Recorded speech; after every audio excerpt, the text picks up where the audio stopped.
So hello everyone. और ये paper 1 sociology का एमए का, जिसका नाम है MSO 001। ये कोड है इसका। और बेसिकली आप इस पेपर में या फिर इस वीडियो में जो मैं आपको बताने वाली हूँ वो पेपर 1 में ज़रूर आता है क्वेश्चन। हर साल रिपीट होता है, इनडायरेक्टली आए डायरेक्ट आए, लेकिन वो पूछता ज़रूर है। और आपको आंसर कैसे करना है, क्योंकि हमें 500 वर्ड्स में एक आंसर करना होता है, तो आप फ्लो चार्ट बना सकते हैं या फिर चीज़ों को 1 बाय 1 पॉइंट डाल के एक्सप्लेन कर सकते हो। क्योंकि अगर आप एक बार लिखना शुरू करोगे और फिर लिखते चले जाओगे तो उससे ना आंसर सामने वाले को समझ भी नहीं आएगा। सो पहले एक पॉइंट डालो, देन उसको एक्सप्लेन करो, इंट्रोडक्शन दो, बॉडी दो, देन कंक्लूजन दो, बाकी बीच में आप फ्लो चार्ट भी बना सकते हो।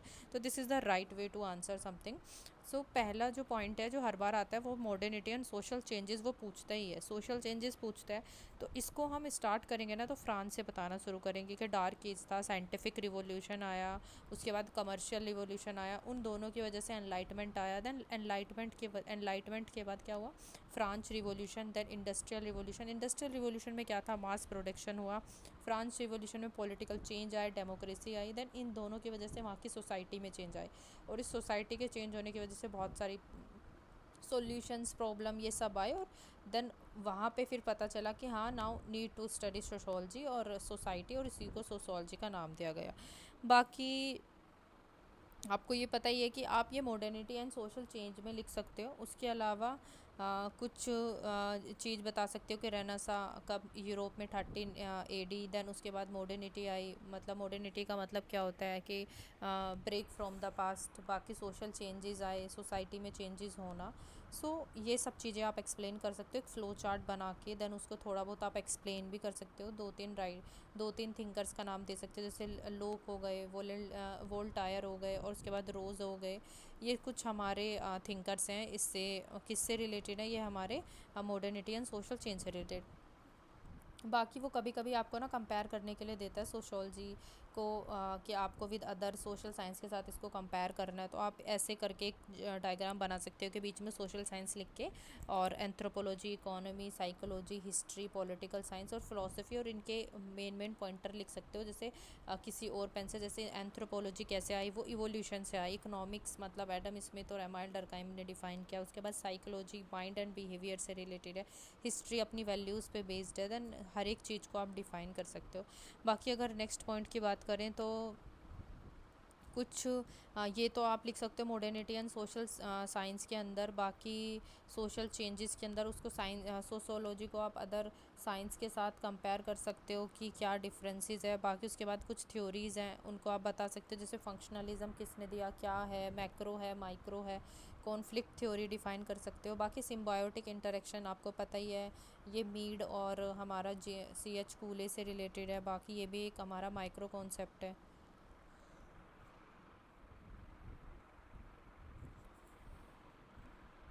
बाकी उसके अलावा आपको पता होना चाहिए अगस्त कॉम्टे के बारे में, पेपर 1 के लिए बहुत ज़रूरी है कि अगस्त कॉम्टे ने पॉजिटिविज्म की फ़िलोसफी दी, और इन्होंने 3 स्टेजेस बताई है, लॉ ऑफ 3 स्टेजेस। पहला है थियोलॉजिकल, मेटाफिजिक्स और पॉजिटिव। थियोलॉजिकल में क्या है कि गॉड और मैजिक, इन सब चीज़ों पे लोग विश्वास करते हैं। मेटाफिजिक्स क्या है, साइंस से रिलेटेड है। बाकी इन्होंने फिर पॉजिटिविस्टिक लास्ट स्टेज में क्या बोला, इन दोनों को मिलाकर या फिर इन दोनों की स्टडी करने के बाद एक पॉजिटिविस्टिक स्टेट पे आना चाहिए।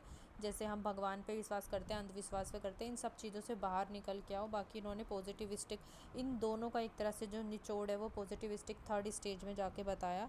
उसके अलावा इन्होंने एक टर्म भी कॉइन की, सोशोलॉजी आपको याद रखना है, 1838। ऐसे पॉइंटर्स आपको याद रखने हैं जब आप अगस्त कॉम्ते के बारे में लिखोगे। बाकी इनकी कोई भी आप बुक्स याद कर सकते हो, जैसे इनकी जितनी भी बुक्स हैं वो फ्रेंच लैंग्वेज में लिखी हुई है, तो आप एक दो बुक याद रखो। जैसे एक बुक का नाम याद रखते हो, पॉजिटिविस्टिक है, तो positivist philosophy of Comte and course of positivist philosophy. तो आपकी इनकी 2 बुक लिख सकते हो। बाकी उसके अलावा सेकेंड फादर हमारे हर्बर्ट स्पेंसर हैं। ये हमारे वैसे सिलेबस में नहीं है, बट आप फिर भी इनसे 1-2 बार क्वेश्चन पूछा गया है, तो पता होना चाहिए। हर्बर्ट स्पेंसर ने इवोल्यूशनरी बायोलॉजी के बारे में बताया है, और इन्होंने सर्वाइवल ऑफ फिटेस्ट की थ्योरी दी है। और ये इन्होंने सबसे पहले एक वर्ड यूज़ किया था जिसका नाम था स्ट्रक्चर फंक्शनलिज्म। बाकी इन्होंने ऑर्गेनिक एनालॉजी के बारे में बताया, थ्योरी ऑफ सोशल इवोल्यूशन के बारे में बताया है, इंडिविजुअलिज्म के बारे में बताया। ये हर्बर्ट स्पेंसर ने इनके बारे में बात की। इनकी बुक का क्या नाम है, social statics and philosophy of style, इनकी बुक का नाम है। बाकी जो हमारा नेक्स्ट इंपॉर्टेंट है उनका नाम है